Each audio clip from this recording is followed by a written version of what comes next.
하나님 말씀을 들으십시오. 잠언 16장 9절.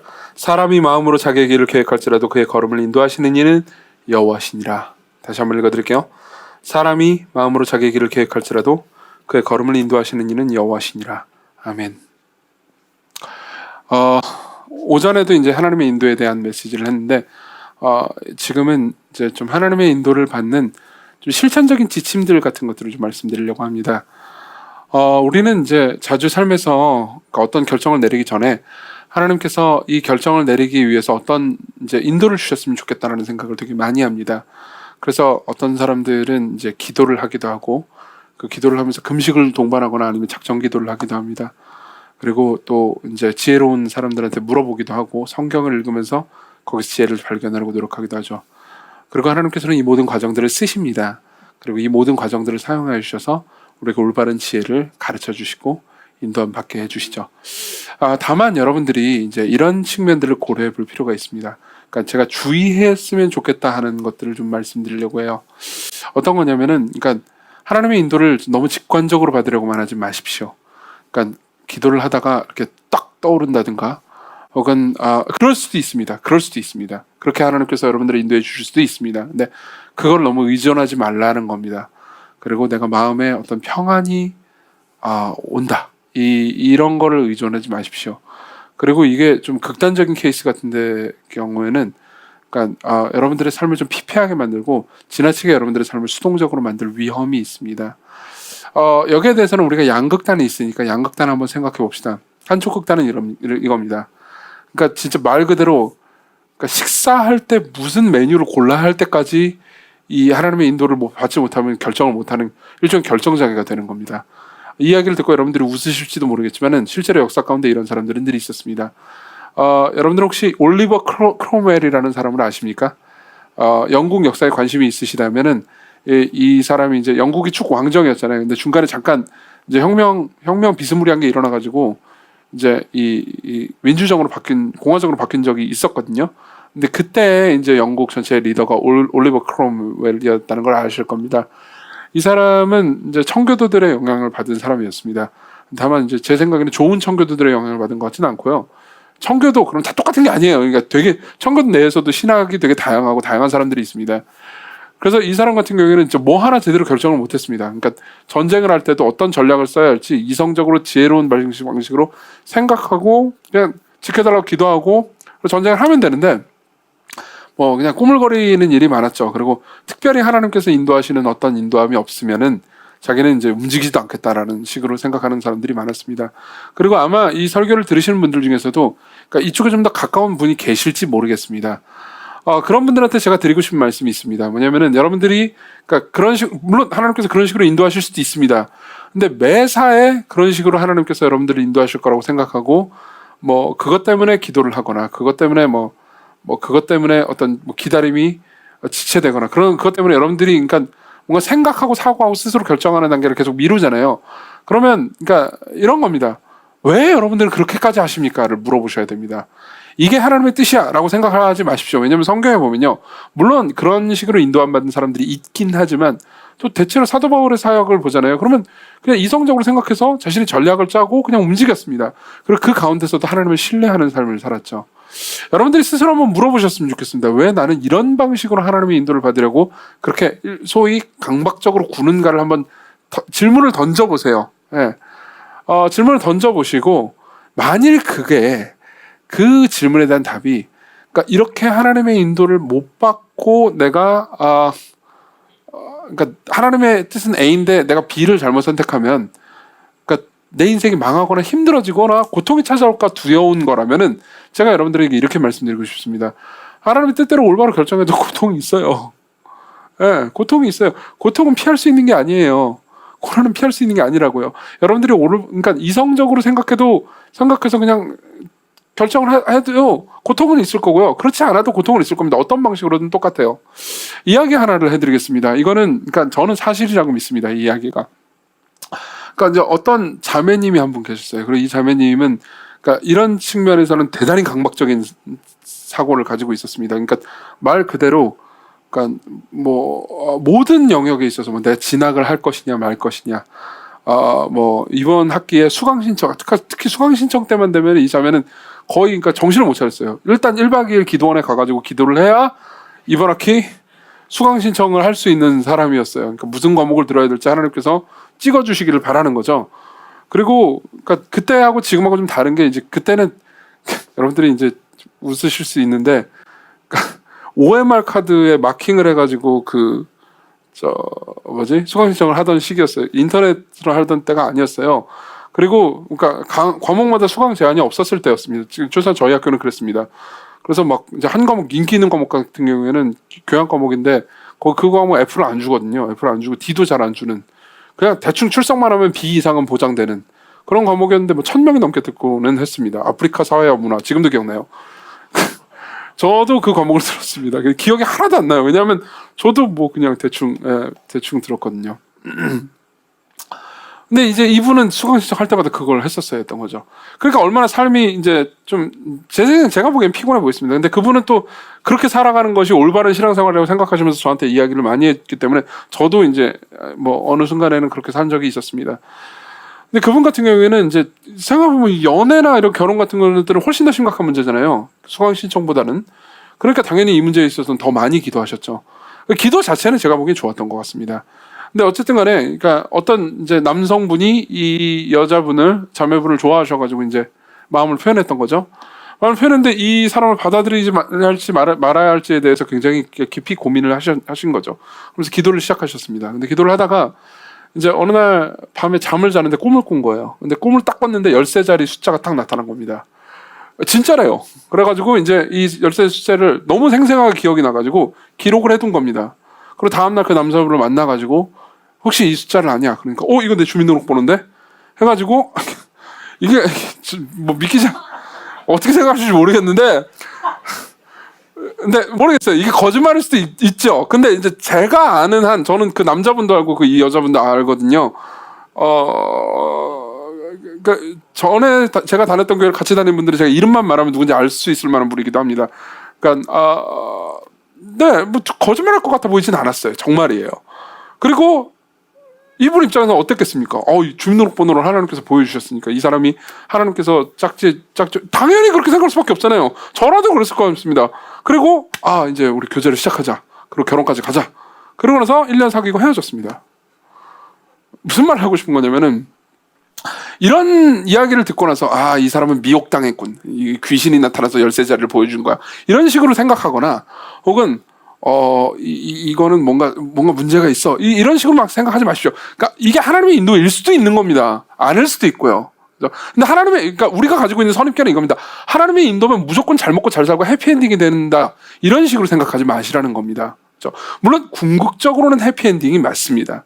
우리는 부활할 겁니다. 우리는 우리의 모든 죄와 연약함과 문제에도 불구하고 예수 그리스도 안에서 영원히 하나님께 사랑받을 겁니다. 그러니까는 궁극적으로는 해피엔딩이 많습니다. 근데 그 과정 중에 있는 우리가 결정하는 모든 것들은요, 늘 우리가 뜻하는 대로만 되는 건 아닙니다.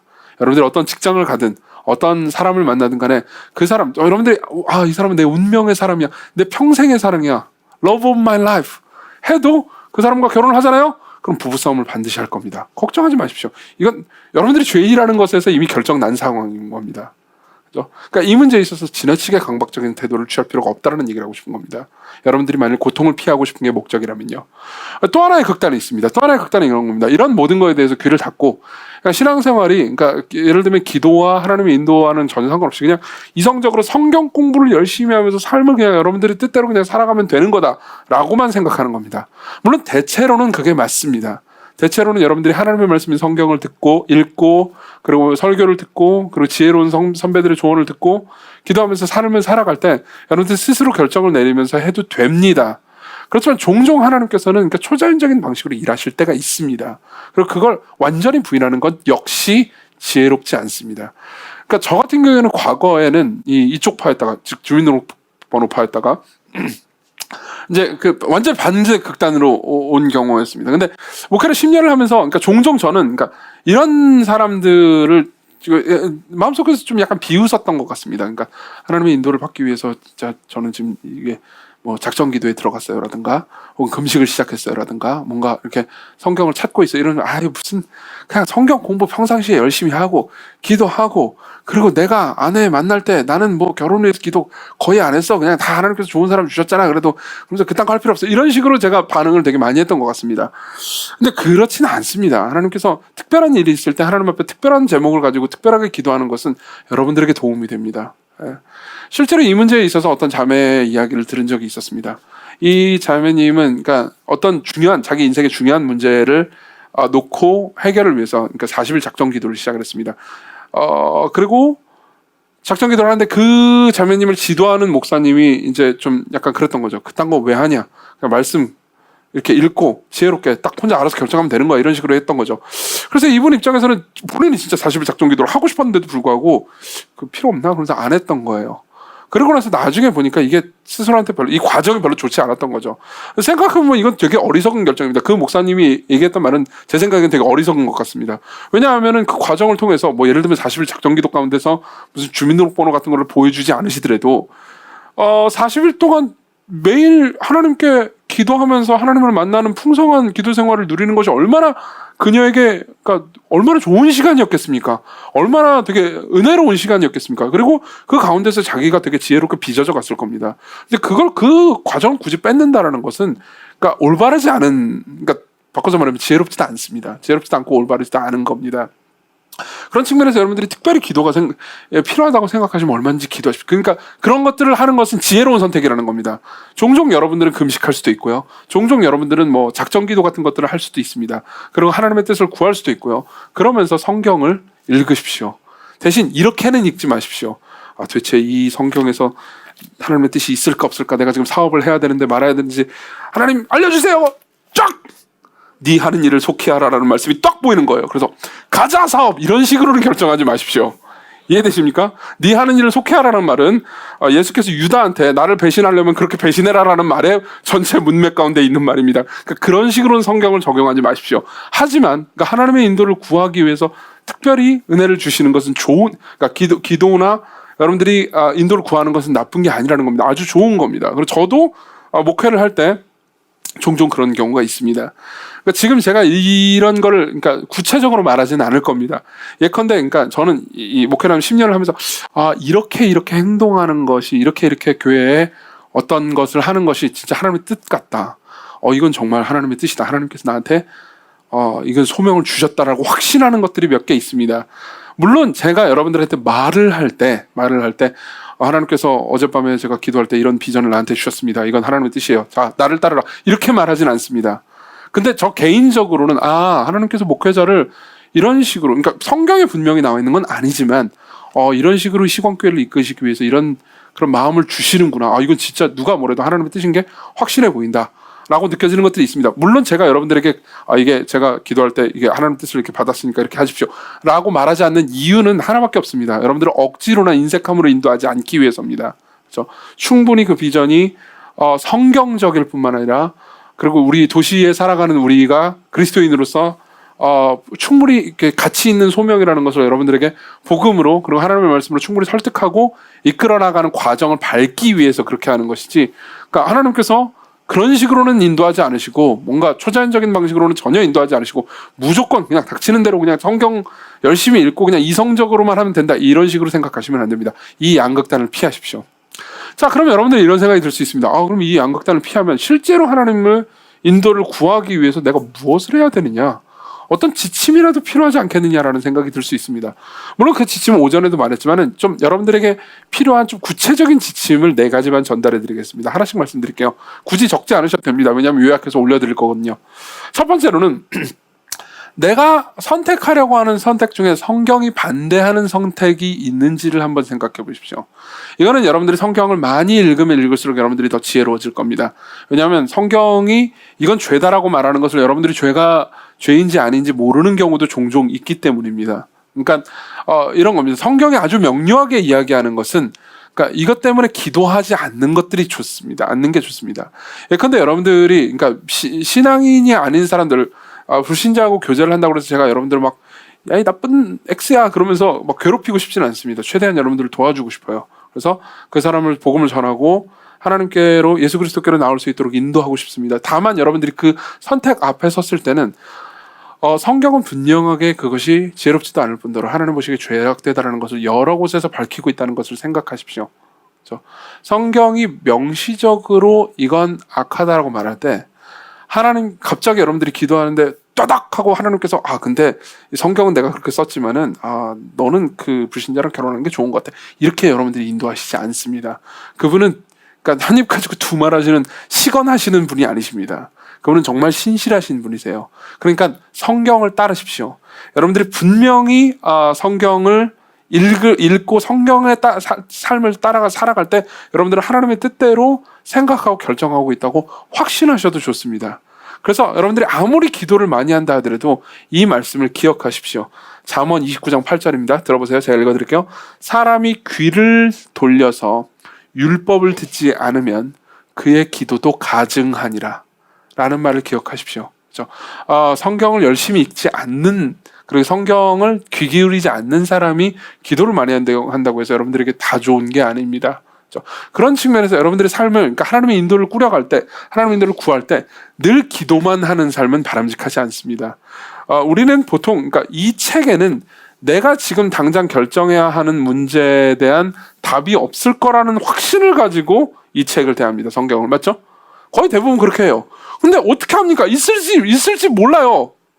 여러분 성경 잘 무시하는 것처럼 보이지만 잘 모르잖아요. 솔직히 뚝 까놓고. 스가랴 모르죠? 스가랴 4장에 여러분들이 진짜 궁금해하는 문제에 대한 해답이 있을지 어떻게 합니까? 모르잖아요. 아모스 8장에 있을지 어떻게 합니까? 제가 좋아하는 장이에요, 개인적으로. 그죠? 에스겔 38장에 있을지 어떻게 합니까? 지금 제가 말하는 성경 여러분 잘 모르잖아요. 예레미야 51장에 있을지 어떻게 하냔 말이에요. 그죠? 그러니까 성경을 부지런히 살피십시오. 그러면 여러분들이 전반적으로 지혜로워집니다. 그렇다고 그럼 내가 기도를 별로 안 하게 되지 않을까요? 아니요, 그렇지 않습니다. 기도를 다른 방식으로 하게 되죠. 여러분들이 이웃을 위해서 더 많이 기도하게 되고요. 그리고 스스로가 총체적으로 지혜로워질 수 있도록 더 많은 기도 제목을 얻을 수 있습니다. 그러니까 먼저 생각하셔야 되는, 첫 번째로 생각해야 되는 건 명시적으로 기록된 하나님의 말씀을 주의 깊게 읽고 이해하고 받아들이십시오. 그리고 이 명시적으로 기록된 하나님의 말씀의 뜻과 반대되는 것이면 하나님의 뜻이 아니다라고 확신하셔도 좋다는 겁니다. 두 번째로 넘어가죠. 두 번째는 내가 선택하려는 것이 죄가 아님을 확인했어요. 그렇죠? 근데 그렇다 하더라도 꼭 유익한 건 아닐 수도 있습니다. 유익한 건 아닐 수 있습니다. 예컨대 여러분들이 그러니까 투잡을 뛰어야 하느냐 말아야 하느냐라는 문제 가지고 고민을 한다고 합시다. 그러면 이건 좀 종합적으로 깊이 있게 생각할 필요가 있습니다. 물론 성경은 여러분들이 투잡을 뛰어라 말아라 이런 얘기들을 말하지 않습니다. 거기에 대해서 그러니까 명시적으로 말하지 않습니다. 뭐 이런 것들도 있습니다. 내가 주식을 해야 하느냐 말아야 되느냐. 마찬가지로 명시적으로 주식을 해라 말아라는, 뭐 이때는 주식이 있지도 않았으니까요. 거기에 대해서 말해주지 않습니다. 그리고 주식을 하는 것이 죄다, 그건 탐욕이다라고 말하는 것은 성경이 말하는 것을, 그러니까 성경이 금지하지 않는 걸 금지하는 겁니다. 이건 일종의 율법주의예요. 그렇죠? 그런 차원에서 그러면 주식을 해야 되는데 해야 되느냐 말아야 되느냐. 예를 들면 저의 예를 한번 들어보죠. 저는 하지 않습니다. 제가 할 수 없는 건 아닙니다. 목사는 주식을 해도 되느냐 안 되느냐라는 문제에 있어서 성경이 목사는 주식을 금지한다 그런 말은 있지 않습니다.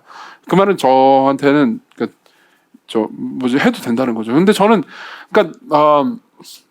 물론 몰라서 못하는 것도 있어요. 이제 다 까먹어가지고 아무것도 기억이 안 나요. 저도 과거에 관련 일을 해본 적이 있고 제 아내도 증권사에서 일했었거든요. 근데도 불구하고 완전 싹 까먹었습니다. 하나도 모르겠어요. 그런 차원도 있지만은 그러니까 저로서는 이게 그러니까 제 생각에 총체적으로 볼 때 저한테 유익하지 않다라는 판단을 내린 겁니다. 그게 여러분들한테 유익하지 않다라는 걸 의미하는 건 아닙니다. 이해되시죠? 제가 여러 번 예전에도 말씀드렸듯이 여러분들이 주식을 해서 돈을 많이 벌면 저는 좋습니다. 저한테 삼겹살 사줄 거 아닙니까? 안 사주기만 해봐요. 그죠? 그 좋습니다. 근데 그러니까 이렇게 생각하시라는 겁니다. 삶을 지혜롭게 대하십시오. 삶을 망가뜨릴 위험이 있으면 절제하셔야 한다는 겁니다. 이해하시죠? 그렇죠? 그러니까 전략적으로 주의 깊게, 그러니까 1억 천금을 꿈꾸지 말고요. 그냥 투자를 한다고 생각하십시오. 그렇죠? 내가 번 돈을 그냥 투자하면서 잃을 거에 대해서 너무 막 괴로워하지도 말고요. 그리고 올랐다고 해가지고 막 너무 자랑하지도 마십시오. 그렇죠? 이게 이렇게 많이 하나님께서 주셨네. 감사하다. 헌금도 좀 하고 사람들도 섬기고, 그리고 또 다음에도 똑같은 일이 발생할지 알지 못하기 때문에 그냥 진지하고 그냥 한 걸음 한 걸음 또박또박 삶을 살자라고 마음을 먹으십시오. 투잡 같은 것도 마찬가지입니다. 여러분들이 투잡을 하게 되면 여러분들의 건강과 여러분들의 관심을 많이 빼앗아 가게 될 겁니다. 그건 뭘 의미합니까? 여러분들이 그러니까 삶을 살 때 투잡을 할 때 여러분들 개인적으로 기도하고 성경을 읽을 시간, 성도들과 교제할 시간을 어느 정도 그러니까 여러분들의 일에 그냥 다 내어주게 된다는 걸 의미합니다. 그렇죠? 이 문제에 있어서는 그러니까 일시적으로 여러분들이 투잡을 뛰는 것에 대해서 반대하거나 그것을 막 막고 싶지는 않습니다. 다만 여러분들이 삶 전체를 무너뜨릴 수 있습니다. 그건 절대로 지혜로운 선택이 아닙니다. 이게 내 영혼에 그리고 사람들의 영혼에 유익한지 한번 생각해 보십시오. 또 하나는 이런 생각을 할 수 있습니다. 이게 그러니까 사람들을 이게 세 번째입니다. 사람들을 사랑하는 방식의 선택인가? 또 한번 생각해 보십시오. 이건 고린도전서 9장에서 되게 많이 말하는 원칙입니다. 그러니까 내가 이게 죄를 짓는 게 아니더라도 이게 실제로 사람들을 섬기는 일인가를 한번 생각해 보라는 거죠. 고린도전서에서의 중요한 이슈가 하나 있습니다. 고기를 먹는 문제죠. 제가 1세기에 살지 않아서 얼마나 다행인지 모르겠습니다. 고기를 먹는 문제에 있어서 사도 바울은 고기를 먹지 않았습니다. 제가 1세기에 살지 않아서 얼마나 다행인지 모릅니다. 이 얘기를 도대체 몇 번을 해야 하는 거예요. 왜 그러냐면 당시에 고기는 그러니까 정육 시스템은 신전에서 주로 이루어졌고요. 그리고 고기를 먹는다는 것은 신전에서 제사 지낸 그 음식을 먹는다는 걸 의미했습니다. 물론 사도 바울은 이게 신전에 있는 신들이 실제로 존재하는 신도 아니고 아무것도 아니라는 것을 알고 있었고 뭐 제사를 지낸 음식이라고 해가지고 무슨 뭐 부정해졌거나 문제가 있거나 내 건강에 문제를 일으킨다거나 하는 것이 아니라는 것을 알고 있습니다. 예컨대 여러분들 혹시 궁금하신 분이 계시다면요, 제사상에 올라갔던 음식을 먹어도 되나요? 이런 것도 궁금하실 수 있습니다. 여러분들이 제사상에 절하지 않는 것은 옳은 일입니다. 그것은 성경적입니다. 그건 우상숭배니까요, 일종의. 근데 제사상에 올라온 음식을 굳이 피할 필요가 없습니다. 물론 저는 제사상에 올라갔던 음식을 그렇게 즐기지 않습니다. 왜냐하면 식었거든요. 식은 맛이 없잖아요. 그렇죠? 따뜻하게 데펴주든지. 사실은 제일 맛있는 거는 바로 한 거잖아요. 그만합시다.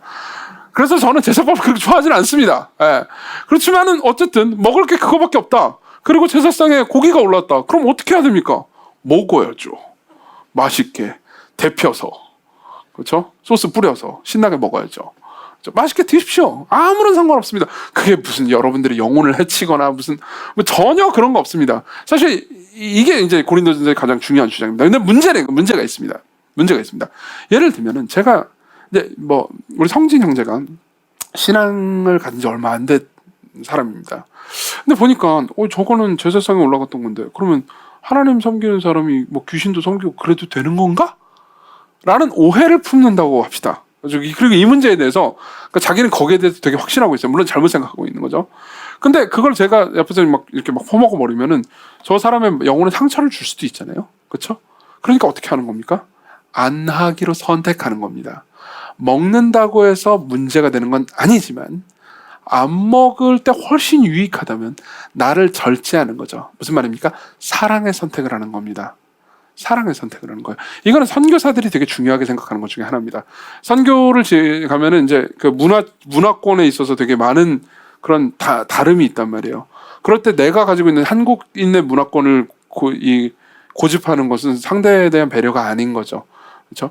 이런 것들은 이제 선교사들뿐만 아니라 뭐 삶에서 여러분들이 삶을 살 때, 그러니까 소위 져주는 방식으로 선택을 하는 것은 되게 유용합니다.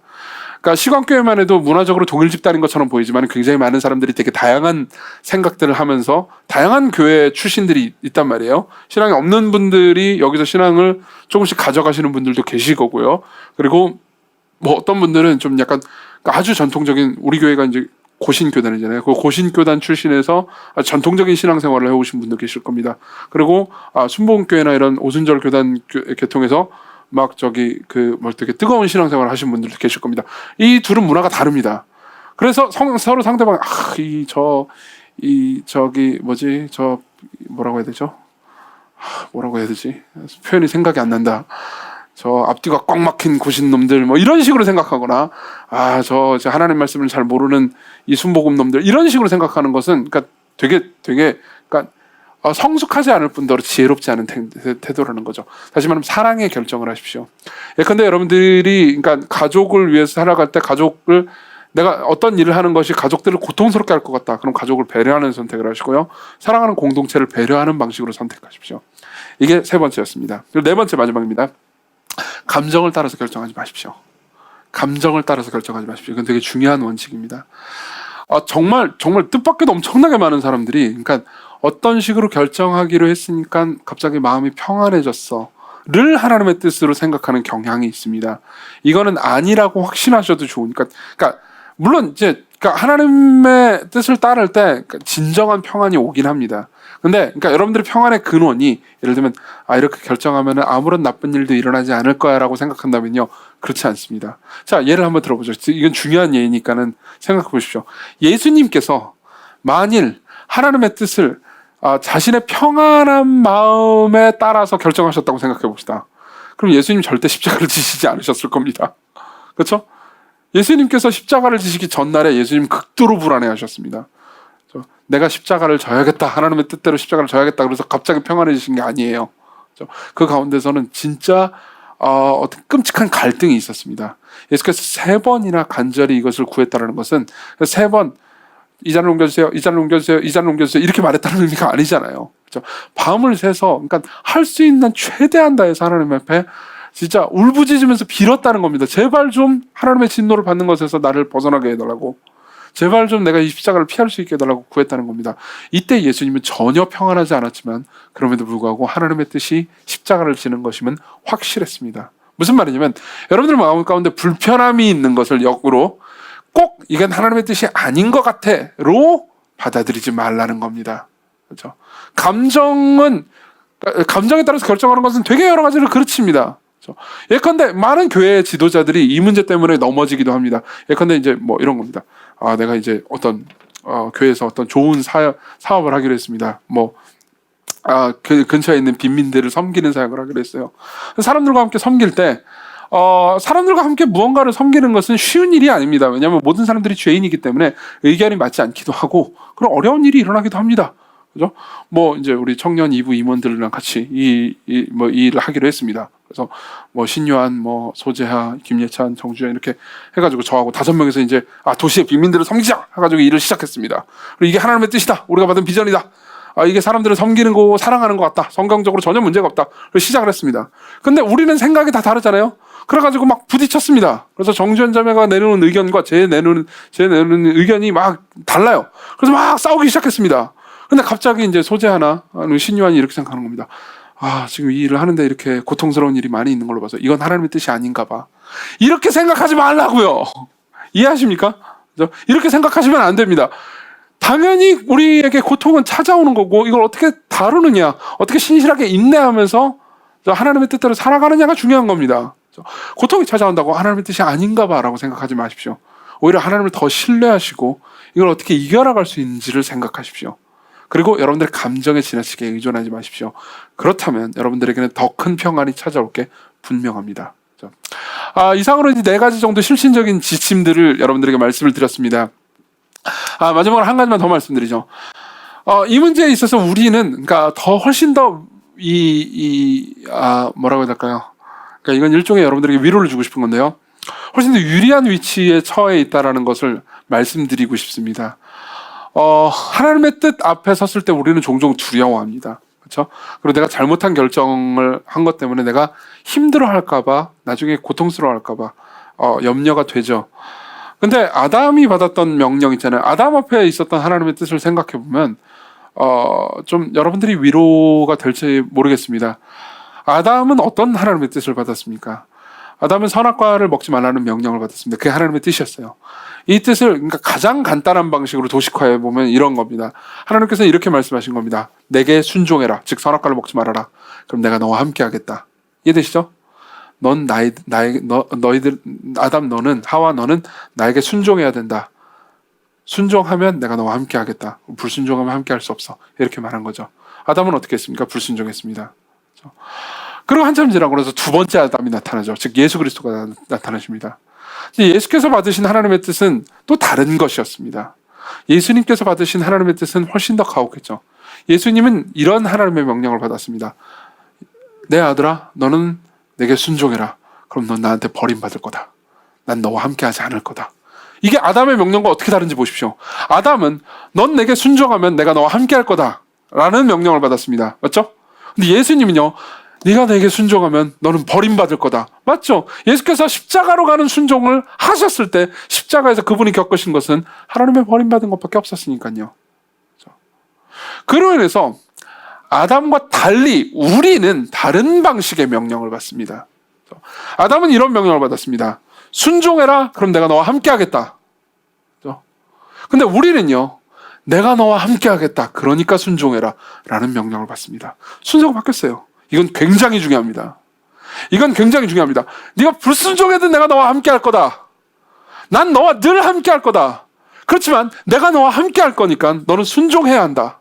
네가 불순종한다고 버리진 않겠지만, 계속해서 함께 하겠지만, 그래도 내가 계속해서 너와 함께 하기 때문에 넌 나를 따라야 해. 나를 순종해야 돼. 이게 얼마나 큰 이득입니까?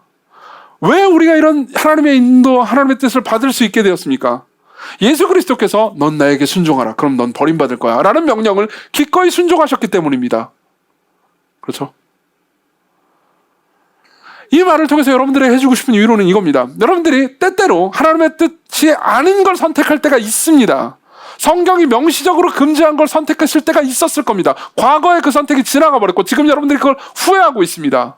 과거에 내렸던 결정이 어리석은 걸로 판명됐습니다. 그리고 지금 내가 내리는 결정도 과연 지혜로운 것인지, 과연 올바른 것인지 잘 모르겠습니다. 근데 문제는 이겁니다. 첫째 아담이 실패했고 둘째 아담이 승리했기 때문에 둘째 아담 안에 있는 우리는, 우리가 때로 어리석은 결정이나 잘못된 결정을 내린다 하더라도 하나님께 버림받을, 그리고 이 모든 것이 잘못될 걱정을 안 해도 된다는 겁니다. 제가 예전에, 그러니까 예전도 아니고 여러 번 설교 때 여러분들에게 해드린 얘기가 있습니다. 우리가 내리는 결정은 우리의 인생을 망칠 수 없습니다. 심지어 우리가 우리의 인생을 망치기 위해서 내렸던 결정 또한 마찬가지입니다. 왜요? 하나님께서 여러분들과 함께 하시기 때문입니다. 여러분들이 그리스도 안에 있다면 하나님께서 여러분들과 함께 하십니다. 여러분들을 인도하십니다. 이해하십니까? 그렇기 때문에 제가 여러분들에게 드리고 싶은 말씀이 이겁니다. 담대하십시오. 염려하지 마십시오. 담대하게 하나님의 인도를 받으십시오. 여러분들이 실패했었습니까? 괜찮습니다. 지금부터 지혜롭게 결정하면 됩니다. 지금도 지혜로운 결정을 하지 못할 것 같습니까? 성도들의 도움을 받으십시오. 그리고 기도해달라고 구하십시오. 그리고 인내와 절제와 용기를 달라고 구하십시오. 그리고 한 발 한 발 나가세요. 그리고 하나님께서 우리의 잘못된 걸음에도 불구하고 우리를 바르게 인도해 주실 것이라는 것을 믿으십시오. 같이 우리 찬송을 하나 부릅시다.